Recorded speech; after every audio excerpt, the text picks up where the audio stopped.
Welcome to the brand called You. Normally we record this face to face and you see it on the internet.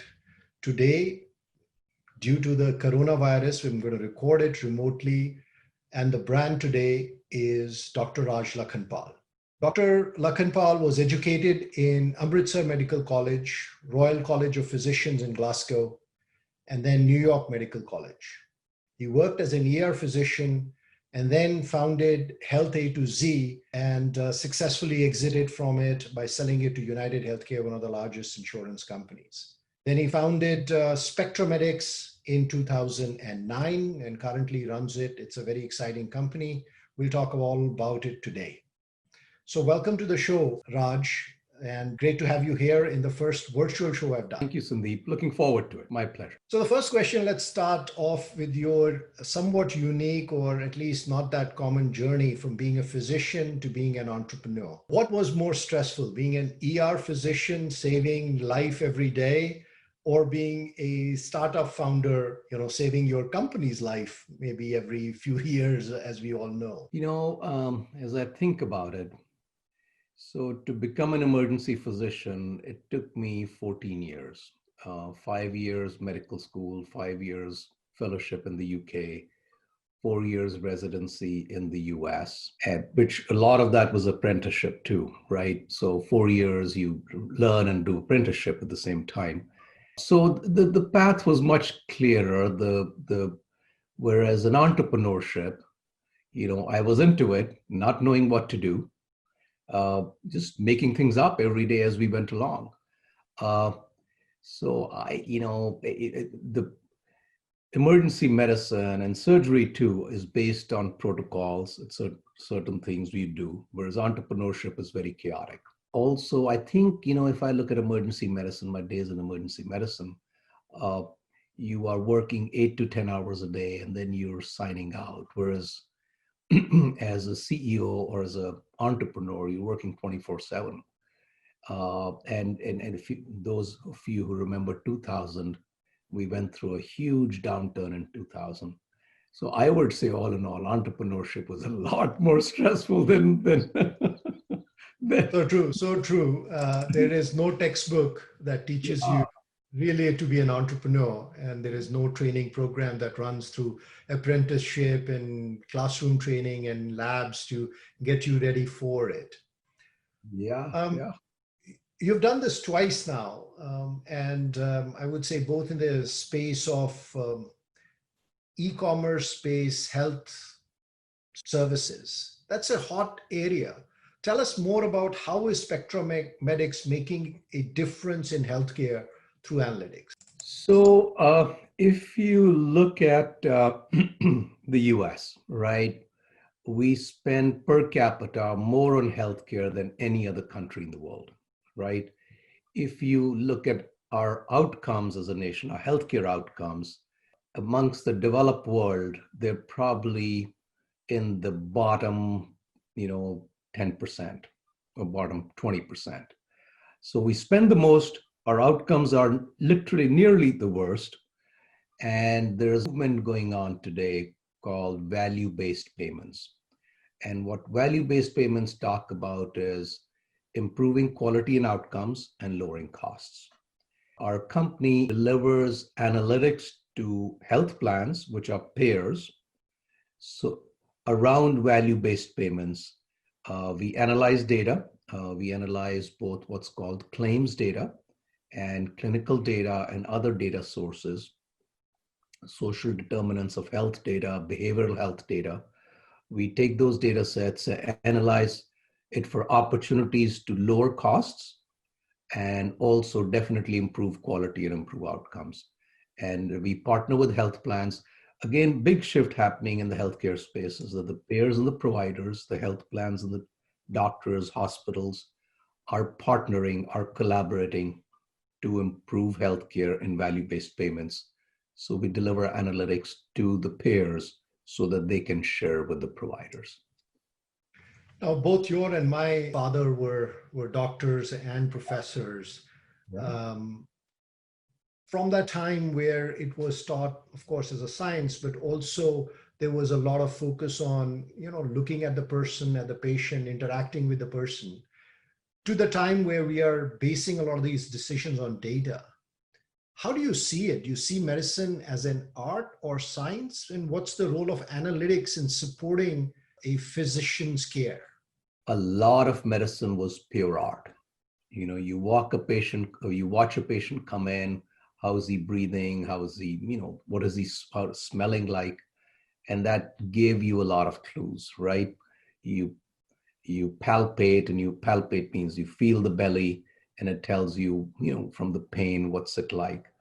Now a lot of that is data based, whether it's a CAT scan or it's based on lab work. It's a different world, but it's now definitely a combination of art and science, maybe more science than art, but it's more precise. I think it's getting more precise. So So I, it's getting better.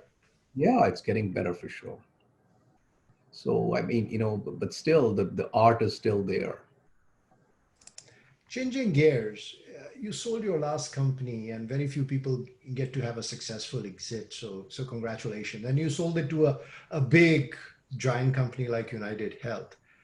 What was the hardest thing in the transaction, in the transition? What did it feel like? Do you remember? It was some time ago, but what was the emotional journey? The transaction wasn't that difficult. The transaction was okay. I don't think the transition was difficult. The transition was because, see, it was in many ways, it was my baby, right? There were many other very talented individuals who helped me build the company, including my wife. Uh, but, in many ways, I thought of it as my baby. And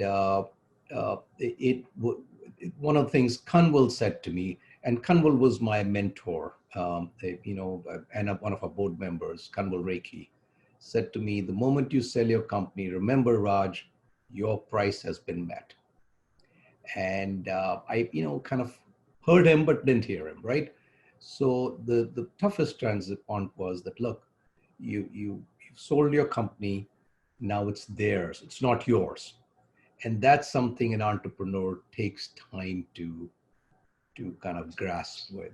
And I did too. I learned emotionally, that was the toughest thing.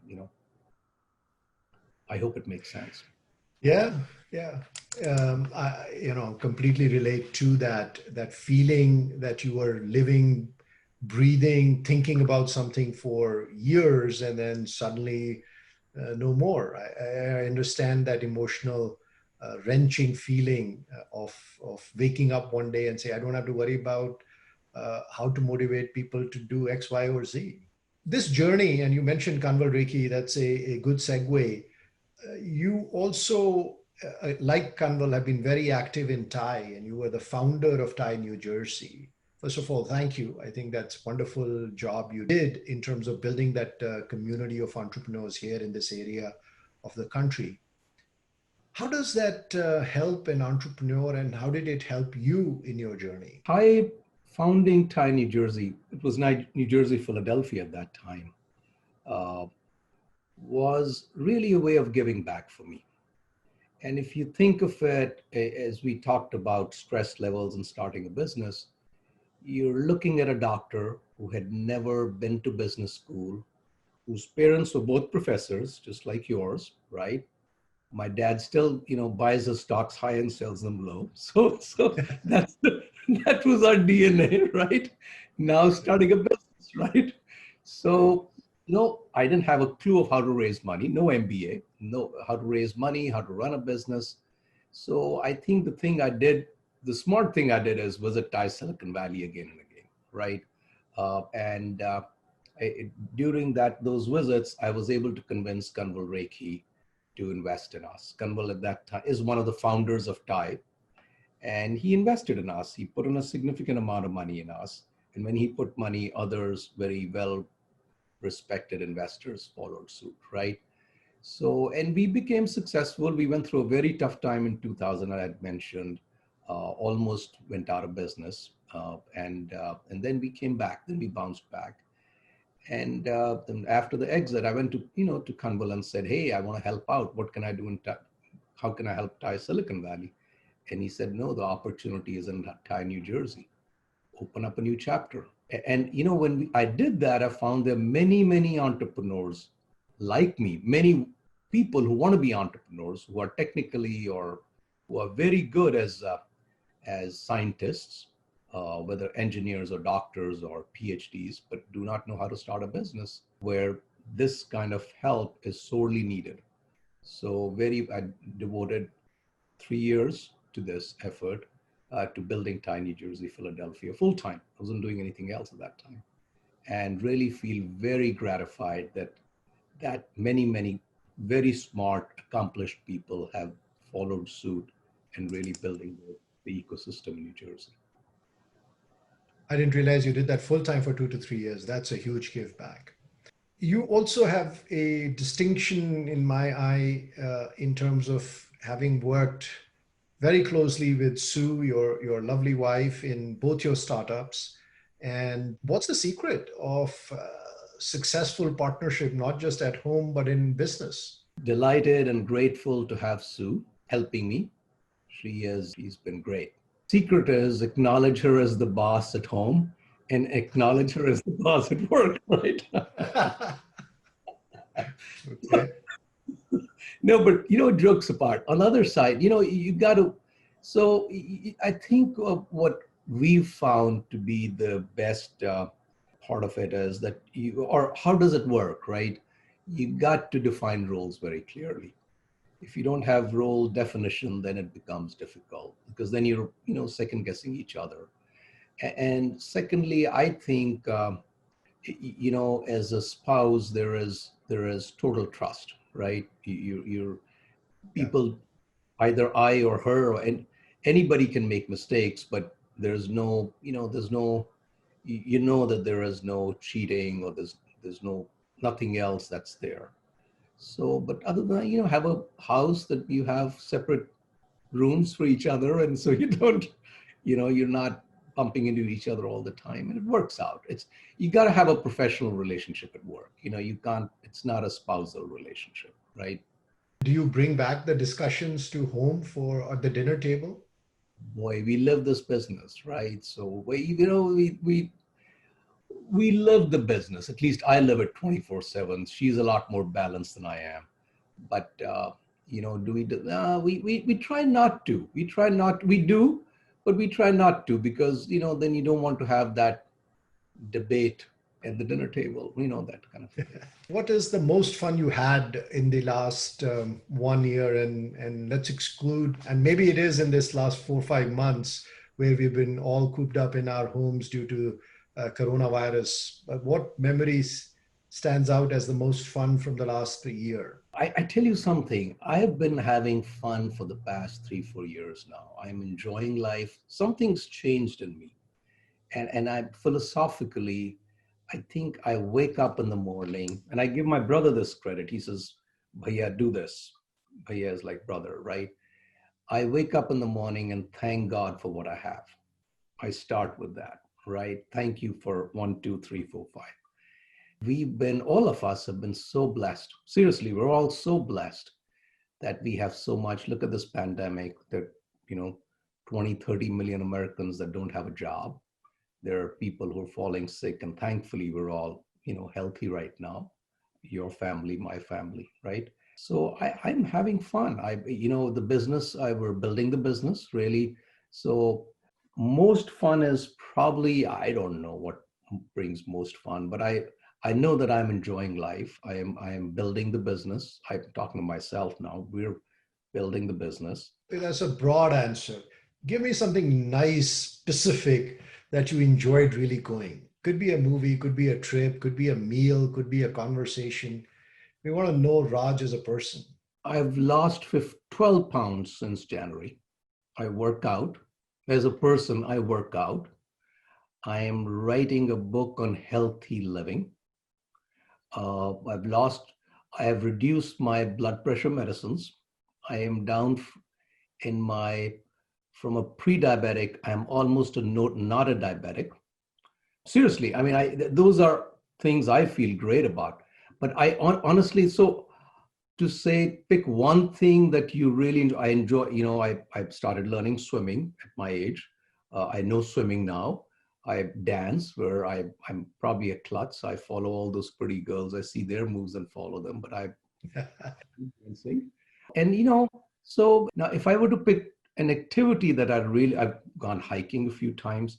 It's, I've got two young, well, not young, not so young, mid 20s boys in their mid 20s.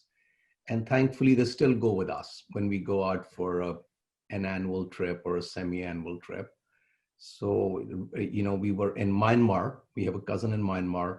We were there in December, really enjoyed that trip. Again, saw them and said, oh my God, told my kids too, look how grateful we are, how blessed we are compared to, where they are. And then also recently went, Sue's birthday, we went to Arcadia National Park, did a lot of hiking. So if I were to pick one activity, that's a lot of fun. But truly, I am not a broad answer. I'm just enjoying life. It's the business also. Really building the business is fun now. We all aspire to be in that flow where day to day it's just a pleasure, and you've achieved it, and what better could it be? That's great. I wouldn't say achieved it. I'm trying to get there, but it's been a fun journey. What's your biggest fear? At this moment of time, my biggest fear is the company fails and I let down my investors and I let down my employees. Honestly, that's my biggest fear. So after 25 years of building business, success, exits, being the president of TAI as head of an entrepreneurial organization, you still live with that fear? Some entrepreneurs would say, what the heck? I'd never get rid of that fear. Well, that's me, right? I don't know. How about you? Do you have that fear? Or that's part of, as Andy Grove said, the paranoid survive.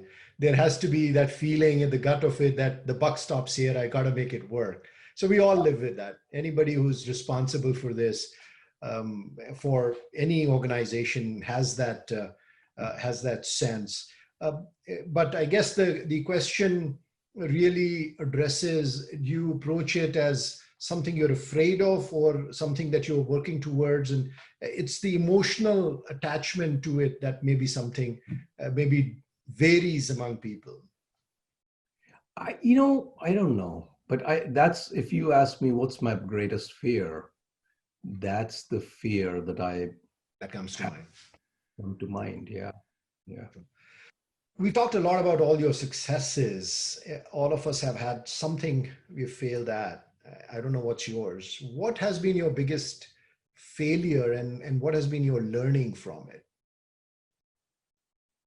Sandeep, so again, maybe I'll answer that broadly and then you can grill me and say, hey, what's... I'm going to ask you for an example. But life is fortunately, I think for both of us, I mean, as much as I know you, we've not had, at least I've not had, a huge failure. I've had a bunch of failures, and from which I've recovered, stumbled and fallen and stood up and moved on, right? And if you look at life's journey, I can't say this was the biggest failure. I've had my share of failures, plenty of them, right? But I can't point, at least I can't point to one and say, oh my God, this was my greatest failure. But jokes apart, I've had my share of failures in every facet of my life. So it's not like, I have not had failures. Well, I'm going to ask you questions in which you will no choice to give me a broad answer. You're going to pick one of the two options I give you. Katrina Kaif or Angelina Jolie? I watched more of Katrina Kaif's movies, so I guess Katrina Kaif. Paratha or pancake? Oh, paratha anytime. Prestige or growth? Growth, personal and professional. Definitely personal too, and professional, both. Rolls Royce or Ferrari? Neither.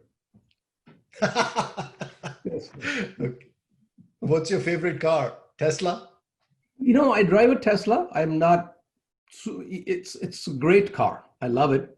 I feel good about driving it, but it's not like cars. I mean, I don't need the fanciest car to be happy, right? So Dial back to 1996, 24 years ago. You are just about to leave your what you thought was stressful ER job and start a company.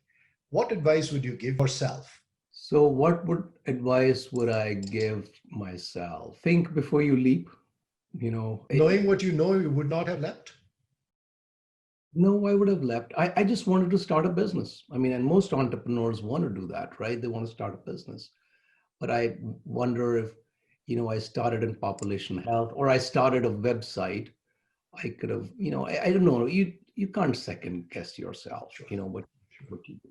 I can tell you the advice I give my children when they roll their eyes. That may be my son started a business and he's doing well. He's doing the joke in the family is, Pop, he's doing better than you are right now. So Hey, I read his updates, Raj.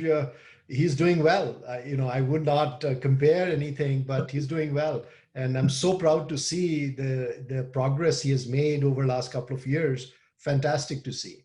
yeah, yeah. No, I'm very proud of him. Very, very proud of him. What advice would I give to Raj 25 years back? You're going to run into a lot of challenges. You're going to have a lot of failures. Just be doggedly determined. Don't give up. That's all I can say. That's a good mantra anyway. So my final question: if you were to describe your brand in your words, 10 words or less, what would it be, Raj? Determined, motivated, always trying to learn more, to contribute more, personal aspect, professional aspect, and towards the clients too. Determined, motivated, always learning. That's Dr. Raj Lakhanpal, the brand for today. Thank you, everyone, for tuning in. And thank you, Raj, so much for giving us your time. Thank you, Sandeep. Really enjoyed it.